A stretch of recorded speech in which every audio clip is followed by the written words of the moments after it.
சின்ன பையன் தான், 74 இயர்ஸ் ஓல்டு கிடையாது, 74 இயர்ஸ் யங் தலைவர்.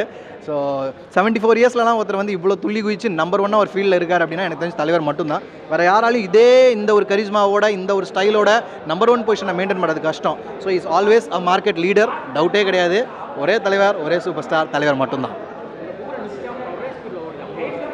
ஆமாங்க, அதுதான் அவர் உழைப்புக்கான அடையாளம் அது. ஏன்னா ஒரு டைம் பார்ட் ஆஃப் டைம் சோர்ந்து போயிட்டாங்க அப்படின்னா நம்பர் 1 இருக்க முடியாது.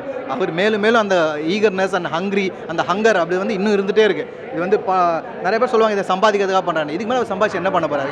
அவர்கிட்ட இல்லாத சொத்தா அந்த பொசிஷன் அவரோட வேலையில் 100% பண்ணணும். அது age is not a barrier, அது வந்து ஒரு ஃபேக்டரே கிடையாதுன்றதை ப்ரூவ் பண்ணுறாரு. ரொம்ப ஹாப்பி.